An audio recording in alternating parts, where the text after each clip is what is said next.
Oke, bismillahirrahmanirrahim. Assalamualaikum warahmatullahi wabarakatuh. Kami dari kelompok 8 Fakultas Usuluddin Studi Agama-Agama. Kami akan menerangkan sedikit tentang ilmu perbandingan agama dengan tema Al-Faslu fil Milal wal Ahwa wan Nihal.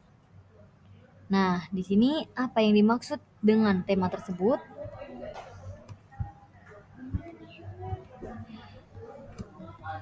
Dari penulis dan latar belakangnya, yaitu Abu Muhammad Ali ibn Ahmad ibnu Said ibnu Hazm al-Andalusi atau bisa dikenal dengan Ibnu Hazm, lahir pada tahun 994 sampai 1064 Masehi.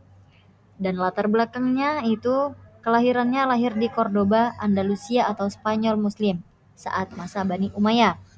Dalam hal dari segi keluarganya, yaitu terpandang dari keluarga terpandang, mendapat pendidikan sastra, fikih, hadis, dan bahkan filsafat.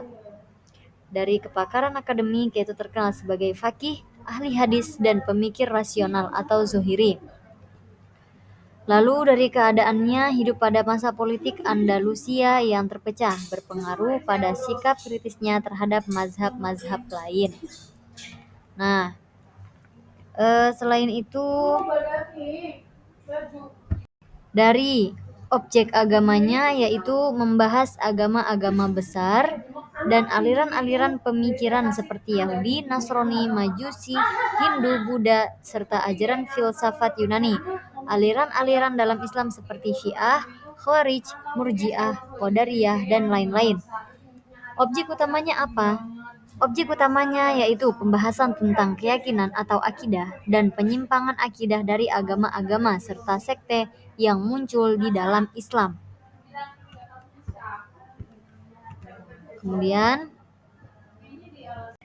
buku ini bersifat deskriptif, kritik, apologetik, dan perbandingan agama. Kita bisa lihat dari segi deskriptif, yaitu menjelaskan ajaran agama-agama dan aliran secara ringkas namun tajam. Lalu kritik, yaitu mengkritik keyakinan yang dianggap Ibnu Hazm bertentangan dengan tauhid murni. Kemudian dari apologetik, yaitu mempertahankan Islam dari tuduhan dan kritik luar. Terakhir dari perbandingan agama, yaitu membandingkan logika dan ajaran agama lain dengan ajaran Islam. Nah, buku ini membahas tentang kajian teks agama, yaitu meneliti kitab Taurat, Injil, dan teks agama lain, dan menunjukkan inkonsistensi menurut Ibnu Hazm. Dari kajian sejarahnya itu memaparkan sejarah perkembangan aliran-aliran dalam agama dan sekte Islam. Dan dari logika dan debat, yaitu Ibnu Hazm menggunakan logika deduktif dalam menganalisis argumen agama lain.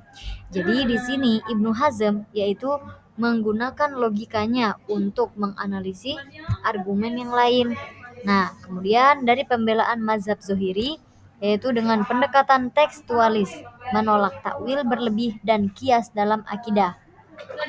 Lalu pembelaan tauhid, menolak trinitas, dualisme, penyembahan berhala, dan reinkarnasi. Dan dari perbandingan agama, yaitu membandingkan ajaran agama lain dengan Islam. Lalu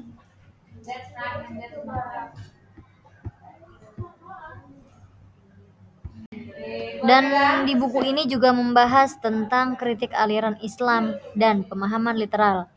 Melalui kritik aliran Islam, yaitu Syiah atau imamah berlebihan, Khawarij, Qadariyah versus Jabariyah, dan Mu'tazilah. Dan dari pemahaman literal, yaitu mengajak kembali ke Al-Quran dan Sunnah dengan pemahaman literal.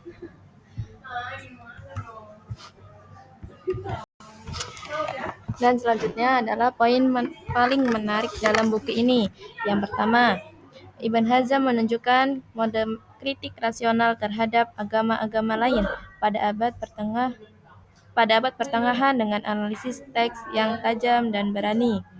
Yang kedua, ia juga menjelaskan perpecahan sekte dalam Islam secara lugas, menunjukkan akar masalah dan penyimpangan dari tauhid murni. Dan contoh menariknya dari buku tersebut adalah ia menunjukkan perubahan nas dalam kitab Taurat dan Injil sebagai bukti keterputusan sanad kitab tersebut. Dan yang terakhir, gaya Ibnu Hizam yang tegas dan tidak kompromi menjadi gaya tarik, memperlihatkan sikap seorang ilmuwan Andalusia yang percaya diri dalam mempertahankan akidah Islam.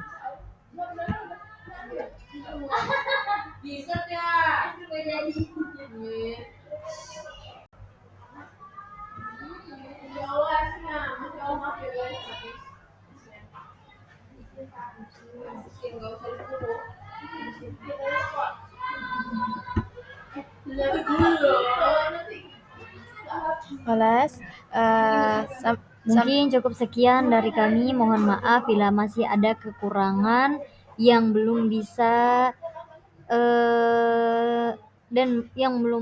mohon maaf bila ada kekurangan dan dari kami dan itu belum jelas untuk didengar.